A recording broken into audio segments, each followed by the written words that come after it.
Hello students and welcome to another session of my online biology classes called Biology Simplified. मैं हूं doctor शमला Shah और मेरी details आपको दिख रहे हैं स्क्रीन पर. स्टूडेंट्स हम स्टेट टेक्स्ट बुक के 12th स्टैंडर्ड का जो पार्ट है वो स्टडी कर रहे हैं. First chapter reproduction in lower and higher plants और इसका ये आखिरी पार्ट है, 11वां पार्ट है, द लास्ट पार्ट. जो स्टूडेंट्स अभी अभी मुझे ज्वाइन किए हैं उनको मैं बता दूं कि इसके पहले के सारे पार्ट्स 12th स्टैंडर्ड के इस चैप्टर के as well as 11th standard के सारे टेक्स्ट बुक के जितने भी पार्ट्स हैं सब मेरे चैनल पर अवेलेबल हैं. प्लीज़ डू नॉट फॉरगेट कि आपको वीडियो को लाइक शेयर एंड सब्सक्राइब करना है. ऑलराइट, बेल आइकॉन दबा दीजिए सो दैट आपको आगे के सारे नोटिफिकेशंस आ जाए. अनदर रिक्वेस्ट इज़ कि स्टूडेंट्स प्लीज़ वीडियो एंड तक ज़रूर देखिएगा क्योंकि हर एक लाइन का एक्सप्लेनेशन देने की कोशिश की है मैंने सो दैट आपके नॉट ओनली बोर्ड एग्जामिनेशन में लेकिन नीट में या कोई भी अगर आप एंट्रेंस एग्जाम दे रहे हैं ओके तो आपको एंट्रेंस एग्जाम में भी मदद मिल जाए. Right, students online classes already शुरू हो चुके हैं 9th से लेकर 12th स्टैंडर्ड तक. अगर आप इंटरेस्टेड हैं तो प्लीज़ मुझे ज़रूर कांटेक्ट कीजिएगा. आपके बहुत सारे जो कलीग्स हैं उन्होंने मुझे ऑलरेडी ज्वाइन किया है, रिजल्ट्स उनको बहुत अच्छे आ रहे हैं. ऑलराइट, सो फॉर दो स्टूडेंट्स जो नीट देना चाह रहे हैं, फर्स्ट टाइम हो या आपका रिपीट हो, मुझे ज़रूर कांटेक्ट कीजिए. मेरे पास बहुत सारे मॉड्यूल्स हैं. अगर आपको पूरा का पूरा स्टडी नहीं करना है तो चैप्टर वाइज स्टडी है, कोई डाउट सॉल्विंग है, हमारे पास बहुत सारे मॉड्यूल्स हैं. सो प्लीज़ उसका फ़ायदा ज़रूर लीजिएगा. And once again, do not fail to subscribe to the video and like, share, please. Okay. So let us continue, students. ये जो है ये last part है, okay, इस chapter का. And जो concept है, वो concept का नाम है पार्थेनोकार्पी. Okay. पार्थेनोकार्पी एक ऐसा term है, right, जो नाम दिया गया था by a scientist called knoll. तो नॉल ने okay, ये word पार्थेनोकार्पी दिया था, correct. और ये ऐसा condition है जिसमें फ्रूट या फल जो है वो बनता तो है लेकिन फर्टिलाइजेशन नहीं होता है. ओके, और एक बार सुनिए कि फ्रूट बनता है लेकिन फर्टिलाइजेशन नहीं होती है. मतलब मेल और फीमेल गैमेट आपस में मिले बिना, जाइगोट बने बिना ओके फ्रूट का प्रोडक्शन होता है and this is called parthenocarpy. ये नेचुरली कुछ कुछ फ्रूट्स में होता है. फॉर एग्जांपल पाइनएप्पल है, ओके, बनाना है, पपैया है, इसमें नेचुरली पार्थेनोकार्पी हो सकता है. करेक्ट. कैसे होता है इसमें? तो ये कुछ प्लांट्स ऐसे हैं जिसमें जो प्लासेंटा का टिश्यू होता है ना, प्लासेंटा याद होगा आपको कि ओवरी के अंदर एक स्पेशल न्यूट्रिटिव टिश्यू होता है जिसका नाम है प्लासेंटा. ओके, तो क्या होता है कि प्लासेंटल टिश्यू अनफर्टिलाइज्ड ओवरी में जब फर्टिलाइजेशन नहीं हुई है तो प्लासेंटल टिश्यू के सेल्स क्या करते हैं, एक पर्टिकुलर हार्मोन प्रोड्यूस करते हैं. प्लांट्स के भी हार्मोन्स होते हैं जैसे हमारे होते हैं. तो इस हार्मोन का नाम है ऑक्सिन. सॉरी, इस हार्मोन का नाम है ऑक्सिन. ऑक्सिन एक बहुत बड़ा क्लास ऑफ हार्मोन्स है. तो एक स्पेशल ऑक्सिन होता है इंडोल एसिटिक एसिड या इंडोल 3 एसिटिक एसिड. ओके, इसकी वजह से क्या होता है कि जो ओवरी है वो अपने आप ही एनलार्ज होके फ्रूट में बदल जाती है लेकिन without the presence of male gamete. मतलब कोई भी फर्टिलाइजेशन इवेंट नहीं हो रही है और फिर भी ओवरी जो है वो फ्रूट में कन्वर्ट हो रहा है. करेक्ट है, तो वो एनलार्ज होता है और फ्रूट बन जाता है. फ्रूट जो है ये ऐसे दिखता है जैसे नॉर्मली जिस तरीके से फ्रूट बनती है दिखने में ये फ्रूट और फर्टिलाइजेशन के बाद बना हुआ फ्रूट दोनों सेम दिखते हैं. बस फर्क क्या होगा, जो फ्रूट बिना फर्टिलाइजेशन के पार्थेनोकार्पिक मेथड से बनी हुई है उसके अंदर बीज नहीं होंगे, है ना. क्यों? क्योंकि फर्टिलाइजेशन हुआ ही नहीं ना. तो जब एग का फर्टिलाइजेशन पोलन ग्रेन से हुआ ही नहीं, ओके, तो ओव्यूल कन्वर्ट होता ही नहीं है फ्रूट में, सीड में, लेकिन ओवरी अपने आप ही फ्रूट में तब्दील हो जाती है. करेक्ट है. सो फ्रूट दोनों दिखने में एक जैसे ही होंगे, मे बी टेस्ट में भी एक जैसे ही होंगे, ओके, लेकिन जो पार्थेनोकार्पिक फ्रूट है उसके अंदर बीज नहीं होंगे और जो नॉर्मल तरीके से बने हैं उसमें बीज होंगे. करेक्ट है. ओके, ये है कॉन्सेप्ट पार्थेनोकार्पी का. अब आते हैं पॉली एम्ब्रियोनी. पॉली मतलब मेनी, एम्ब्रियोनी मतलब एम्ब्रियो बनने का जो प्रोसेस है, एम्ब्रियो बनने का जो तरीका है. तो बहुत सारे एम्ब्रियोज का एक साथ में बनना, उसका मतलब है पॉली एम्ब्रियोनी. करेक्ट है. पॉली एम्ब्रियोनी एक ऐसा कंडीशन है जहां पे एक से ज्यादा, मोर देन वन एम्ब्रियोज एक ही सीड के अंदर पाए जाते हैं. ओके, एक ही सीड के अंदर एक से ज्यादा एम्ब्रियो का बनना और इस कंडीशन को हम कहते हैं पॉली एम्ब्रियोनी. राइट. इसको फर्स्ट टाइम देखा था किसने? ल्यूवेनहोक ने. करेक्ट है. 1719 में ल्यूवेनहोक ने फर्स्ट टाइम ओके सिट्रस ये पर्टिकुलर प्लांट के जीनेरा में उनके सीड्स में उन्होंने देखा था.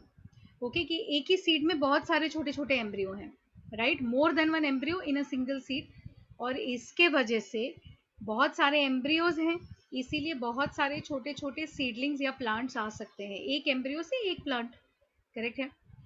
अब ये इतने सारे एम्ब्रियोज कहाँ से आते हैं आप ये पूछेंगे, है ना, क्योंकि जब फर्टिलाइजेशन होता है, अभी आपको पता है, ओके, पूरी स्टडी चैप्टर की हो चुकी है, तो अभी आपको पता है दैट जब एक एम्ब्रियो बनता है वो कैसे बनता है, male pollen grain female ovule के साथ में फ्यूज होता है और एक एम्ब्रियो बनता है। वो एम्ब्रियो सीड के अंदर ग्रो होता है, फिर सीड जब जर्मिनेट होता है उसे पानी मिलता है, ओके, अच्छा मिट्टी मिलता है, सनलाइट मिलता है, तो उसमें से जो झाड़ है वो बाहर आता है, एम्ब्रियो से ही डेवलप होकर छोटा झाड़ या सीडलिंग निकलता है। तो अगर एक फर्टिलाइजेशन इवेंट हो रही है और हमें एक ही एम्ब्रियो मिल रहा है, तो बाकी के सारे एम्ब्रियोज कहाँ से मिल रहे हैं, करेक्ट है। अब ये जो एडिशनल एम्ब्रियोज हैं ये कहाँ से आते हैं, differentiation and development of maternal and zygotic tissues, मतलब क्या, ओके, ओव्यूल के अंदर जो दूसरे टिश्यूज हैं, फॉर एग्जाम्पल हो सकता है न्यूसेलस हो, ओके, हो सकता है कोई और एक दो सेल्स हो, राइट, जिनका डायरेक्टली संबंध, ओके, ओव्यूल से या एग से नहीं है, एग से नहीं है, फीमेल गैमिट से नहीं है, लेकिन ये सेल्स हैं जो ओव्यूल के अंदर हैं, ओके, कुछ और काम करना चाहिए इनको, लेकिन किसी कारण की वजह से ये डिफरेंशिएट हो जाते हैं, ओके, जाइगोट के टिश्यूज के साथ भी ये इंटरेक्ट करते हैं, राइट, है तो ये ओव्यूल के अंदर ही, ऑलराइट, बट ये क्या करते हैं, अंडर में भी कुछ हार्मोन्स ऐसे रिलीज होते होंगे, मे बी कुछ एनवायरमेंटल कंडीशंस ऐसे होते होंगे जिसके वजह से ये सेल्स जिनका नॉर्मली कुछ और काम है, एम्ब्रियो बनाना इनका काम नहीं है, लेकिन ये क्या करते हैं, डिफरेंशिएट होके आपको सडनली बहुत सारे एम्ब्रियोज मिल जाते हैं, इसमें से एक एम्ब्रियो, ओके, जो है ये हो सकता है मेल और फीमेल जाइगोट के फ्यूजन से बन रहा है, और दूसरे जो एम्ब्रियोज हैं ये दूसरे आजू बाजू के टिश्यूज के डिफरेंशिएशन से आपको एम्ब्रियोज बना रहे हैं, करेक्ट है। तो क्या हो जाता है, एक ही सीड के अंदर मेरे पास मल्टीपल एम्ब्रियोज हो सकते हैं। पॉली एम्ब्रियोनी ट्रू हो सकती है या फॉल्स पॉली एम्ब्रियोनी हो सकती है, डिपेंडिंग कि बहुत सारे एम्ब्रियोज एक ही एम्ब्रियो सैक में आते हैं, करेक्ट, बहुत सारे एम्ब्रियोज एक ही एम्ब्रियो सैक के अंदर, याद है एम्ब्रियो सैक का कॉन्सेप्ट, है ना, वो सैक जैसा स्ट्रक्चर, 7 सेल्ड 8 न्यूक्लिएटेड, तो अगर एक ही एम्ब्रियो सैक के अंदर काफी सारे एम्ब्रियोज हो रहे हैं, करेक्ट है, या फिर एक ही ओव्यूल के अंदर अलग अलग एम्ब्रियो सैक्स में हो रहे हैं, दो तरीके से हो सकते हैं, करेक्ट है, ओके। अब एडवेंटिव पॉलीएम्ब्रियोनी क्या है, एडवेंटिव पॉलीएम्ब्रियोनी में एम्ब्रियो की जो डेवलपमेंट होती है, करेक्ट, ये डिप्लॉयड सेल से होती है, फ्यूजन इसमें नहीं होता है, डिप्लॉयड सेल से होता है, और कहाँ से बनती है एम्ब्रियो, या तो न्यूसेलस के एम्ब्रियो से, सॉरी सेल से, या तो इंटेग्यूमेंट्स के सेल से। आपको ये पता होना चाहिए अभी कि न्यूसेलस और इंटेग्यूमेंट, है ना, ये दो स्ट्रक्चर्स हैं आपके ओव्यूल के अंदर, राइट, और ये दोनों स्ट्रक्चर्स जो हैं ये डिप्लॉयड स्ट्रक्चर्स हैं, इसमें दो सेट्स हैं क्रोमोसोम के, करेक्ट।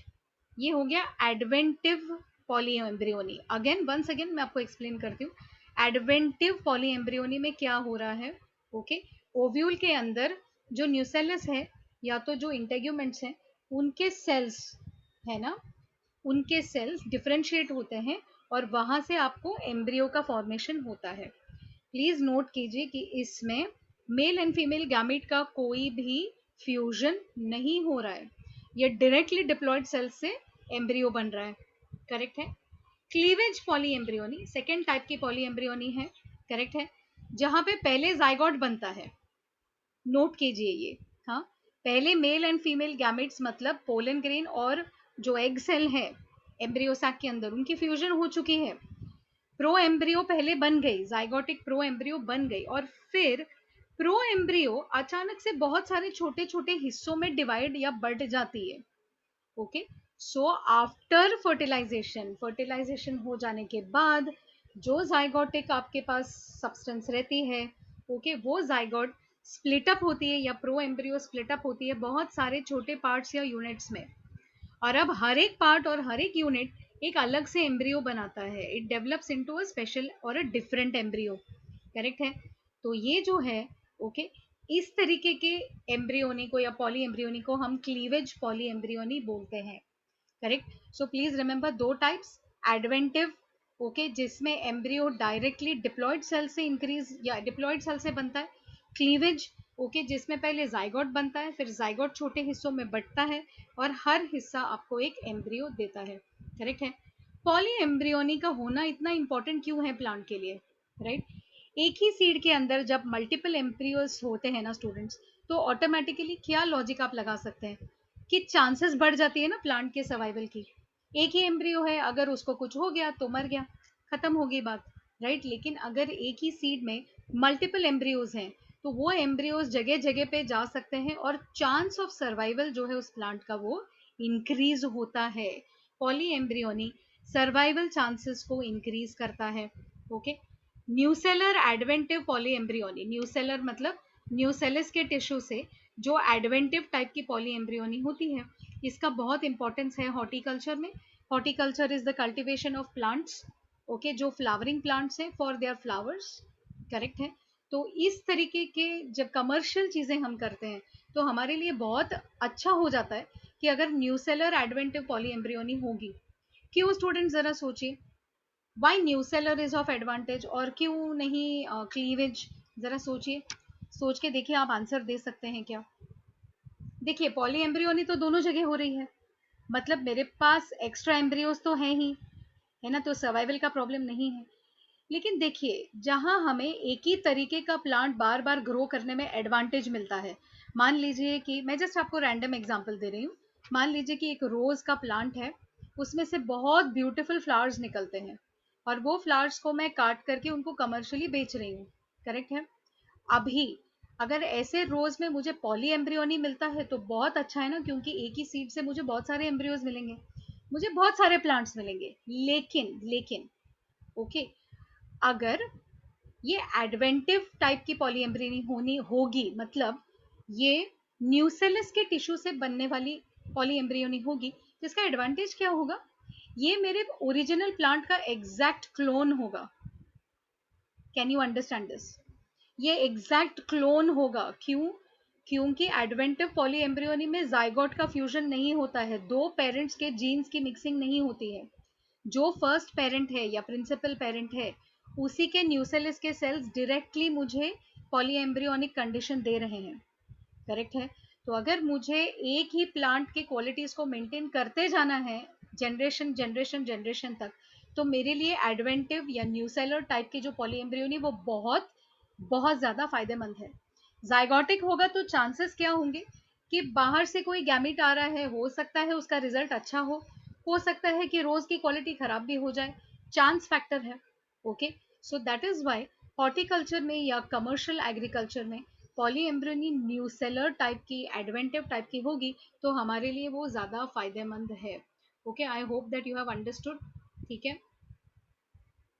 अब यहाँ पर कुछ एस्पेक्ट्स आपको दिए हैं. पार्थेनोजेनेसिस एक तरीके का प्रोसेस है जो आप आगे जाके एनिमल्स में भी पढ़ेंगे. ओके. इसमें क्या होता है कि एग सेल या तो फीमेल या तो मेल गैमेट से ओके डायरेक्टली एम्ब्रियो का डेवलपमेंट होना बिना फ्यूजन के. ओके. बिना गैमेटिक फ्यूजन के डायरेक्टली एग या मेल गैमेट से ओके आपका एम्ब्रियो जब बनता है तो ये हो जाता है पार्थेनोजेनेसिस. ये एक तरीके की एपोगेमी है. एगैमोस्पर्मी, यहाँ पे प्लांट सीड प्रोड्यूस करते हैं ओके लेकिन जो एम्ब्रियो बनती है वो मियोसिस और सिंगेमी के बगैर बनती है. ना मियोसिस होता है ना सिंगेमी होता है. ओके. सो ये सब कुछ स्ट्रेंज वेरिएशंस हैं जो हमें नेचर में देखने मिलते हैं स्टूडेंट्स. ओके. और आपको ओनली टर्म्स पे अभी ध्यान देना है क्योंकि बहुत ज़्यादा एक्सप्लेनेशन अभी मैं नहीं करूंगी क्योंकि आपके चैप्टर की वो रिक्वायरमेंट नहीं है. बस टर्म्स दिए हैं तो आपको ओनली टर्म्स अंडरस्टैंड करने हैं. करेक्ट है. पार्थेनोकार्पी क्या है? आर्टिफिशियली हम पार्थेनोकार्पी को इंड्यूस कर सकते हैं ओके गिबेरेलिंस को स्प्रे करके. गिबेरेलिंस क्या है स्टूडेंट्स? ये भी एक वैरायटी के प्लांट हार्मोन्स हैं. तो इस चैप्टर में आपने कौन से दो हार्मोन्स के नाम देखे? एक ऑक्सिन देखा पहले, इंडोल 3 एसिटिक एसिड, और एक गिबेरेलिंस देखा, ये भी एक तरीके के हार्मोन्स हैं. करेक्ट है. ये क्या करते हैं ओके अगर हमने आर्टिफिशियली गिबरेलिंस को स्प्रे किया तो हमें पार्थेनोकार्पिक फ्रूट्स मिल सकते हैं. ओके, पॉलिनेशन को हम डिले कर सकते हैं, यूज़ ऑफ फॉलिन पोलेंस वगैरह इसको हम थोड़ा सा कंट्रोल कर सकते हैं, करेक्ट है। तो बहुत सारे जो कमर्शियल फ्रूट्स आपको मिलते हैं मार्केट में, आप नोटिस करेंगे कि उनके अंदर सीड्स नहीं होती है। तो आप यू कैन बी श्योर कि जो सीडलेस फ्रूट्स होते हैं ना, उनको ऐसे आर्टिफिशियली पार्थेनोकार्पी से बनाए गए हैं, करेक्ट। अनदर थिंग, जेनेटिकली आपको यूनिफॉर्म टाइप के सीडलिंग्स मिल सकते हैं, यही मैंने आपको अभी समझाया था। ओके, जब मैंने आपसे कहा था कि हॉर्टिकल्चर में न्यूसेलर एडवेंटिव पॉली एम्ब्रियोनी को यूज किया जाता है। Okay, so just like I said, zygotic fusion नहीं होने की वजह से दो पेरेंट्स के जीन्स मिक्स नहीं होते हैं। सिंगल पेरेंट जो बहुत अच्छा उसके जीन्स रहते हैं, ओके, उसी जीन को हम आगे बार बार उसी टाइप के जीन्स को हम प्रोपोगेट कर सकते हैं। इसीलिए हमें जेनेटिक यूनिफॉर्मिटी मिलती है, प्रोडक्ट की क्वालिटी में वेरिएशन नहीं रहती है, and that is why okay, ये टाइप का जो एडवेंटिव न्यूसेलर पॉली एम्ब्रियोनी है, ये बहुत इंपॉर्टेंट है, करेक्ट है। तो स्टूडेंट्स, यहाँ पे हमने इस चैप्टर को कंप्लीट कर दिया है। Alright, I am going to stop the video now.